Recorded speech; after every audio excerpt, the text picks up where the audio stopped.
Hi, welcome to DG Garage.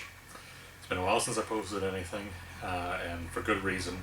I had a lot of things going on in my life and a lot of change. The biggest one being that I had back surgery for my L4-5 disc herniation, so I'm finally pain-free and recovered, and I can actually walk again, so that's a really huge thing for me. And that means I can actually get on to some projects and some videos.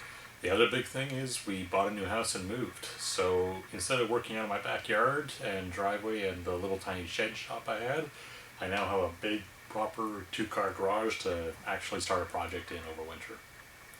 And that brings me to this. Picked this up a couple months ago. It's a 1985 Honda GL1200 Aspencade Goldwing. And I got it off a guy who'd received it in a trade. He ran a school bus kind of like dealership thing.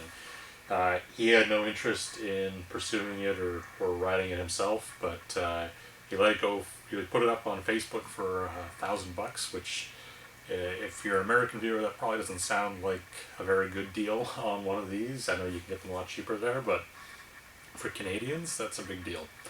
Hard to find one of these that so much as runs or drives for less than $1,500. If you're looking at sub 1,000 below, you're generally looking at parts bikes or ones that have been absolutely trashed or aren't running.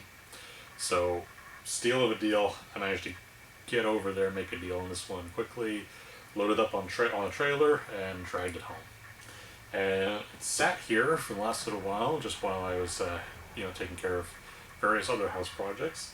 And I think we're finally ready to get started on it today. So it does start, it does run. I will show you that. We'll do a walk around. It smokes like crazy. It might be coolant, might be oil. I'm not quite sure. It's very white, so it's probably coolant. So no matter what, I think we're going to be into some engine work on this. We just have to figure out how bad. That's going to mean that today we're going to cover doing a compression test, and we'll scope all the cylinders. And we'll figure out where we need to go from there. So let's get to it. All right, let's walk around this thing. So it is a little rough, as I said, missing some paint. I'm thinking that we're going to definitely paint this, most likely. I think I'm feeling like a deep blue or something. Chrome is in decent shape, but it does need cleaned up here and there. Brakes look pretty good, although probably get new pads on there, make sure that the rotors are all true. Forks are leaking, so they will need to be rebuilt, and it is a fancy air suspension on this thing, so we're gonna have to figure that one out because I got no clue there. Made a mistake, it is a GL1200. 85 was 1200, not 1500. That came in the late 80s, early 90s, I think. We're missing the battery cover on this side, and that battery is toast. It does not work. It needs to be boosted off of a battery. These covers, I knew it was missing when I got it, but I was thinking, 20, 30 bucks, probably I could find one of those online. Nope, that's very wrong. It turns out that on this bike, these covers have a habit of just randomly flying off on the highway. So everyone's looking for one. And that means, well, you can pick up the right side for 20, 30 bucks, as I kind of thought. This side costs $200 to $300.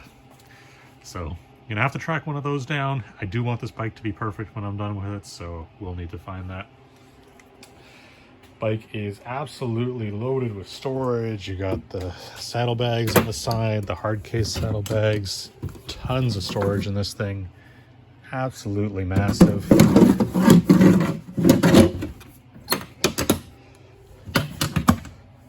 Big old trunk. And these even have a vanity mirror. This is kind of in rough shape. The stuff they do on these. Seats are in nice shape, although I wish they weren't brown, I wish they were black, but we'll work with that. We're also missing a right side mirror. Those won't be too hard to find, I don't think. Over on this side, something really cool is the original, like it was almost never touched Honda toolkit. literally everything is still here. That was an awesome find. It's also the little, I guess, purse bag you can put on the back of the front seat rest for your passenger. And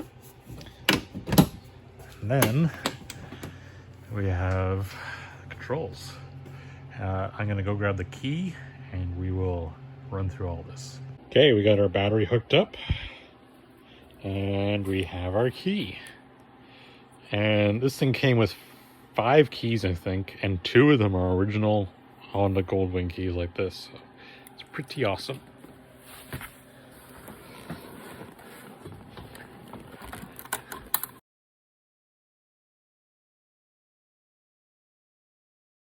You got a working radio, a fully working digital gauge cluster. I can't tell you how much I love these things.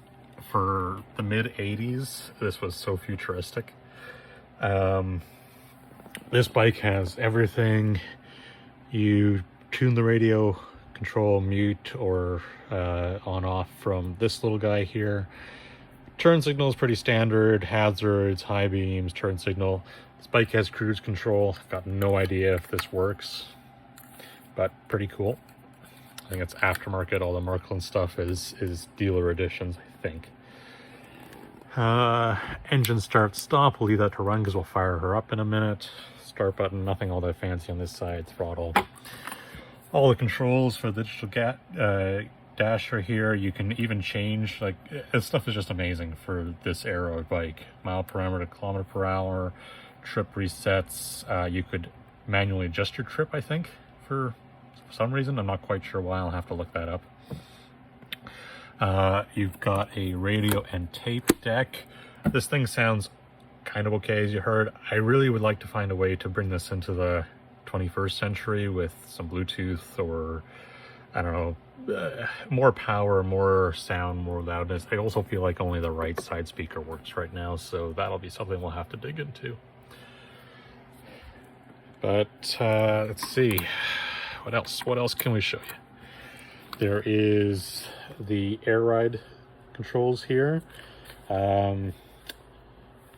Front, rear, if you hold those and push the increase or decrease buttons, it does work, which is awesome. A lot of the times these are broke, so you can hear that.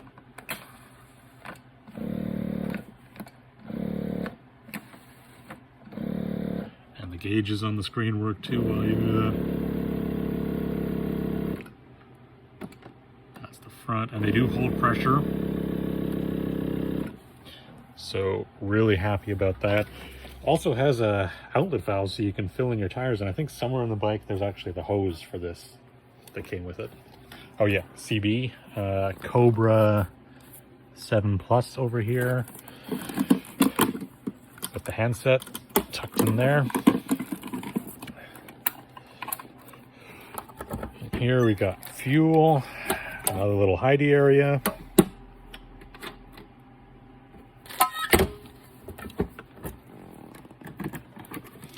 Another storage area. Like, there is so much storage on this bike.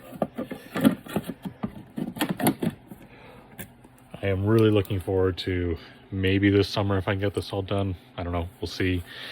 Cruising around the highway with this, taking some long road trips. Should be fun. All right, I'm gonna open the garage door and we will fire this up.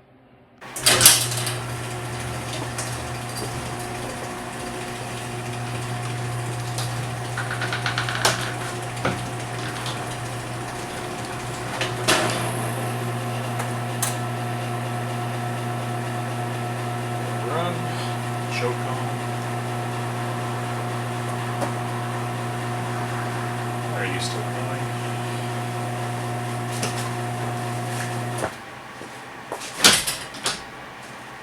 Oh, I think my garage door just crapped out.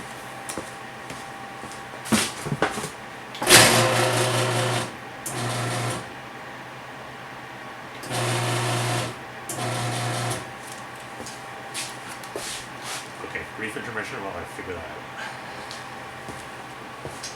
Alright, well I now need a new garage door opener. But we'll fix that another day. Alright, run, choke is on, we have neutral.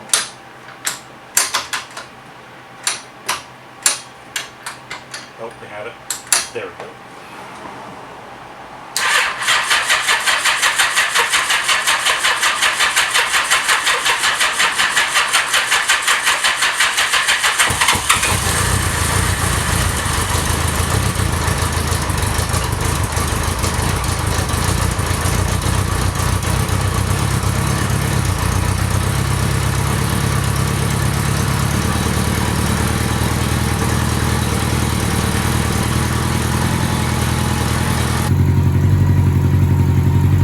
It sounds like my boost battery is getting a little low, but there you have it. She started up. Gotta let it warm up a little bit. We can take the choke off. This is smoking I was talking about. That does improve. It's probably been sitting in the garage about a month or two before I've been able to actually get this going. So that's a little worse than I saw it last time. But as I said, we'll have to dig into that. About 1500 RPM while we idle to warm up with the choke on. It's not too bad.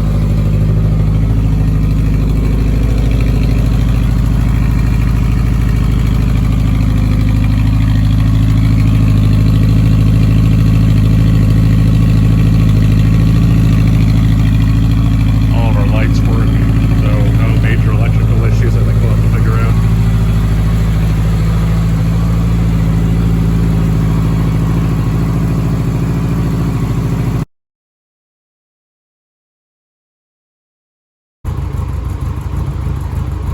Alright, she's been warmed up for about 5 or so minutes now.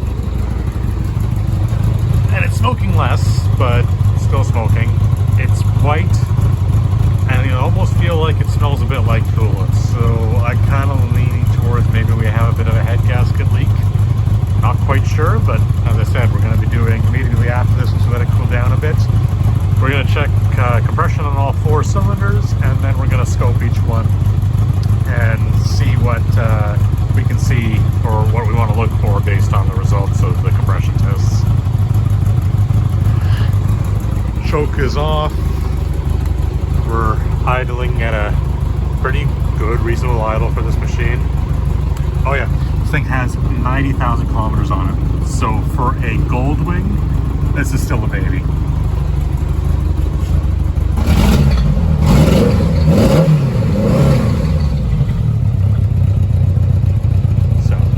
Smoking, but not too terrible. We'll get her shipped down and figure out what we need to do. Okay, so first things first, we need to get all the spark plugs out, and we're going to do that so that the engine can spin as freely as possible while we're doing the compression tests. And on this machine, it's going to be pretty easy. Take off this access panel, pull the boots off, and take the plugs out. And it's just a 1 Phillips screw by the looks of it up here, at least I hope.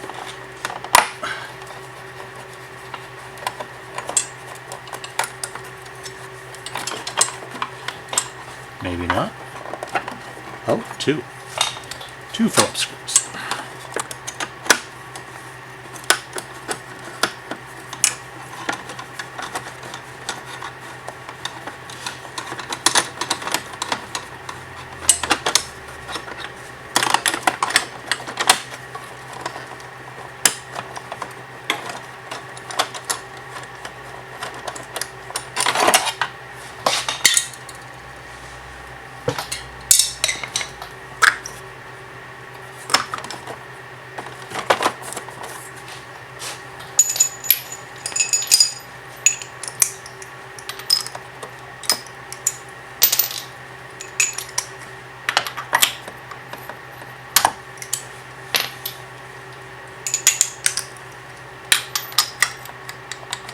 Alright, let's let the spark plugs take an 18mm on this.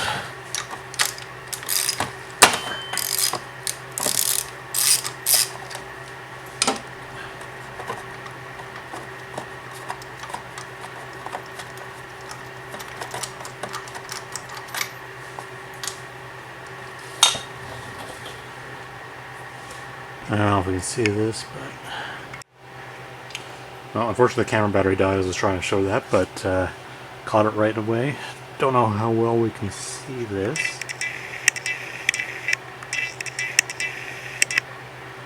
But honestly, that's really good. There's no oil, a little bit of a grayish tint at the very tip. It looks like a normal plug on this one. I'll have to see what the rest of them look like.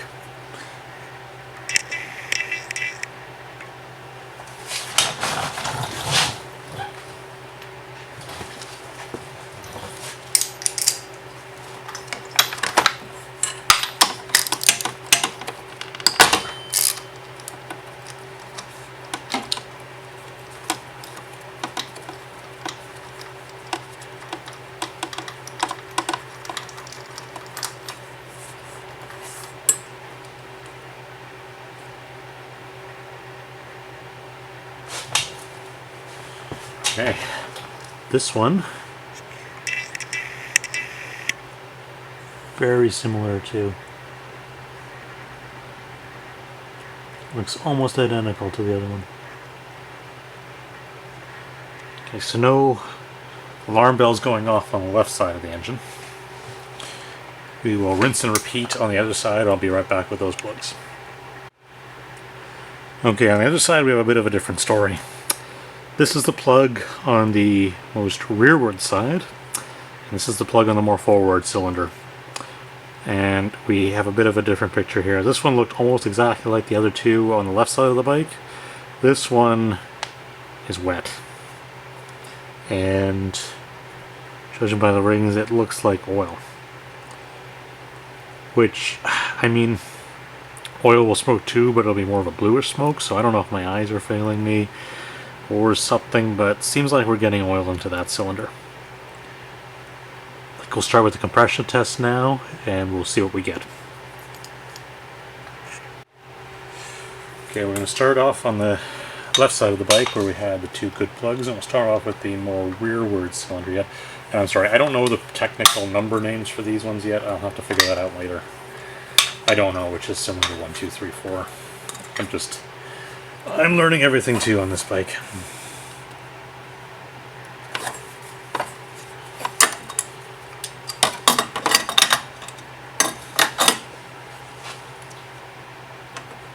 Alright, hopefully you can see that. I'm going to jump on the bike to do a compression test. You should be holding the throttle wide open. We want as much, or we want as little restriction as possible so that we can actually find the true potential of that cylinder. Alright, hopefully you guys can all see that. I've got another helper battery hooked up to this because it seemed to be spinning a little slow when we first started up. And I'm going to go up, hold the throttle ride open. You'll want to do that to make sure there's as little restriction as possible in the system when you're doing a compression test, and we'll see what we get.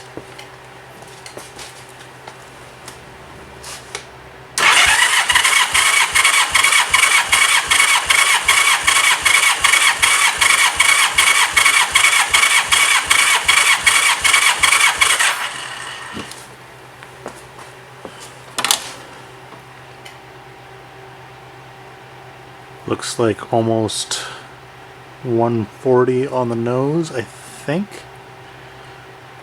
I looked it up quickly. It seems like 140 to 150 is where you want to be on these bikes. I think that cylinder is healthy. Let's move through the other ones, and I'll record these as we go and see what we get.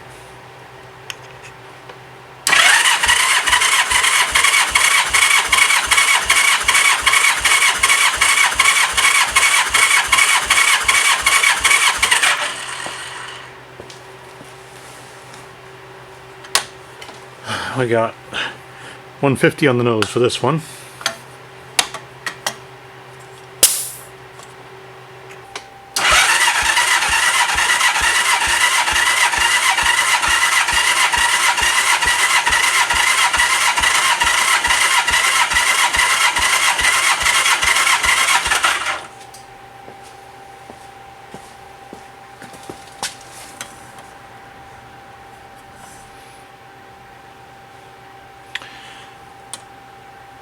Just under 120 on this one.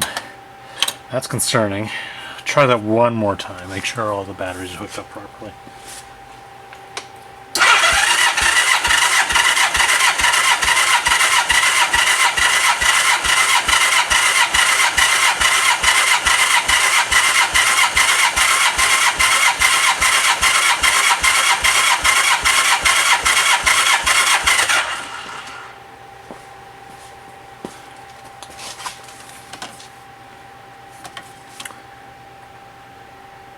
I'd say we're right on about just a hair shy of 130. We'll call it 130 on this one.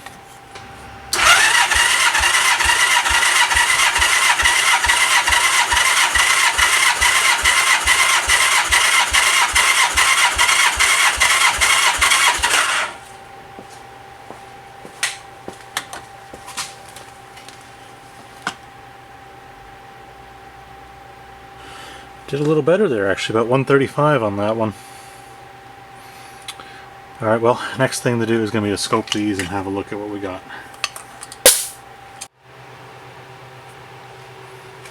Okay, we're going to start with the most rearward cylinder on the left side of the bike.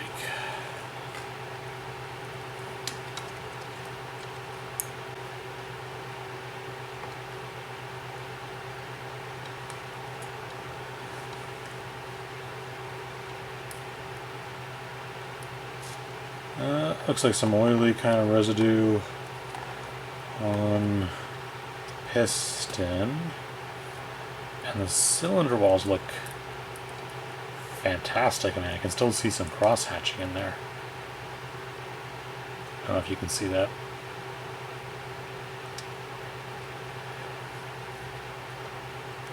There's not a lot of movement you can do with these cameras in here.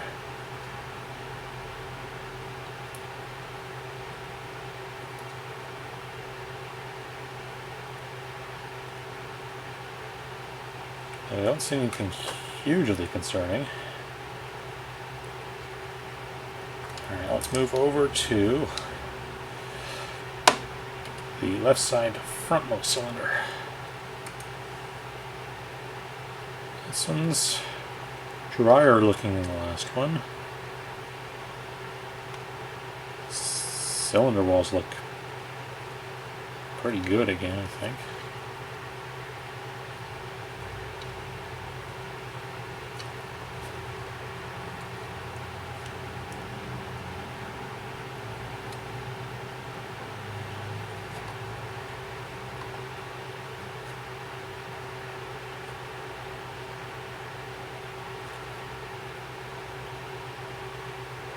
I see a few horizontal lines.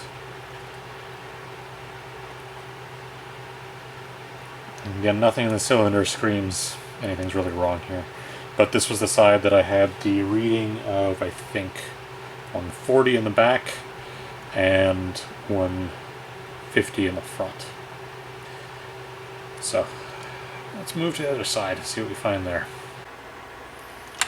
Okay, so on this side we're going to start off again in the rearmost cylinder where we had our lowest reading.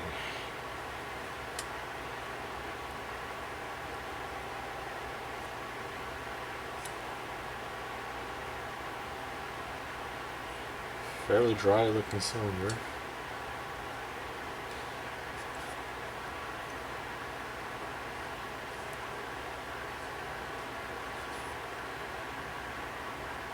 Walls don't look terrible. Well, maybe, I don't know what that is. Some sort of crud or something over there. The vertical lines. I can see a little bit of the existing of the original cross hatching too.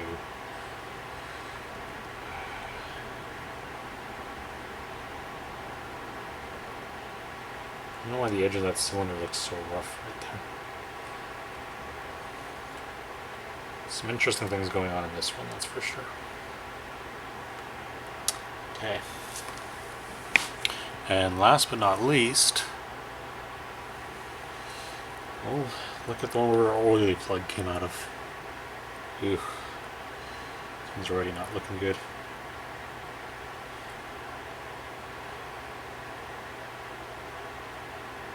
Yeah, ice. Lots of oil.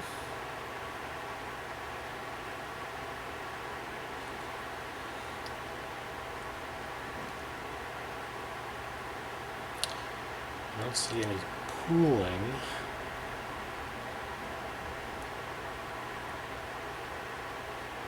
But maybe a little bit right there. I don't know. It's very hard to see.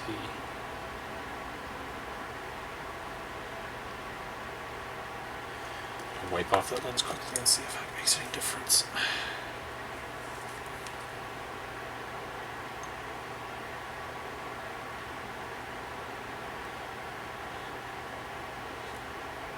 Definitely oily, but nothing that screams this cylinder's absolutely gone. And I think we had the 125 reading out of this one, and I have a feeling, I'm guessing that might be lower if it wasn't for that. I mean, however, the interesting thing is that there's no combination of the pipes on this one. Each side of the bike exhausts out of a different pipe. So the fact that it's smoking out of both says that whatever issue we have is affecting both cylinders. And this one looks a lot more like the one we just first scoped on the other side. So I guess could be oil. I gotta find the coolant tank on this thing and see what the level of that is at, because I have yet to figure out where that is. I think we'll do that next. And then after that, maybe we'll do a leak down test on the next video. See if we can figure out any better what exactly is going on this machine. But at the end of the day, I think we're going to be doing a teardown and rebuild on this engine. I think it's going to be necessary. I mean, we definitely have a solid starting point with a bike that runs, and when I actually got out of the trailer, I did run it around the block quickly. It did drive fine. So, figure that out in a minute.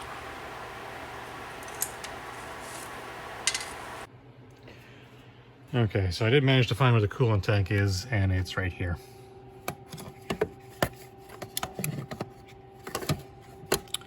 And it is bone dry. I don't think there's a single bit of coolant in there. The return line is dry. Cap, no condensation. So probably not unreasonable to think that at least one cylinder is eating coolant, and by the looks of the scope, at least two of them are eating oil. So we definitely have more to figure out here. So what do we find here? Well, after doing the compression test and the camera scope front of the bike, we got 150, 140, 130, 135. These two cylinders, if I recall correctly, were kind of oily, these two were dry. Sort of helps explain why they got higher numbers in their counterpart on the identical bank. Now, at the end of the day, this compression test, if we got 135 on this one, that would have theoretically been tolerable, because that would be within 10% of the highest one over here. But we didn't. We're above 10% by being 20 psi off on that cylinder. We also have two wet, oily-ish, I think, looking cylinders up front. We have a totally bone dry reservoir for coolant, and we get white smoke out the back. So we're down in compression on the right bank, and we're more than likely eating some coolant. So at the end of the day, I think we're going to have to do a teardown and rebuild on this engine. What I do next is going to depend on a bit of research I'm going to have to do. I think I need to figure out if I want to do a leak down test and just establish whether or not these compression readings on this side are originating from the lower half of the engine or the valves. Maybe even for the variation on the front, on the left side too. And then, no matter what, the end goal of this bike is to make it look new. I think I want it to be a deep blue. We'll have to strip off all the fairings and all the fancy stuff that we don't need, because we're going to have to get at the engine. So the next video is either going to be doing a leak down and seeing what we learn from that, or starting to strip the bike down in terms of all the fancy stuff so that we can actually work on the engine. And we'll just put all this into storage for now, I guess, until we get the engine sorted out and we know that we have a good running, driving bike. Because I do not want to put in the effort into cosmetics until we actually get that. So, thanks for watching, everybody. Hope you enjoyed this. This should be the start of a fairly interesting series, since we're going to be doing more than just cosmetic stuff now. We're actually going to strip into an engine that I have no clue about and never touched in my life before. So, should be fun.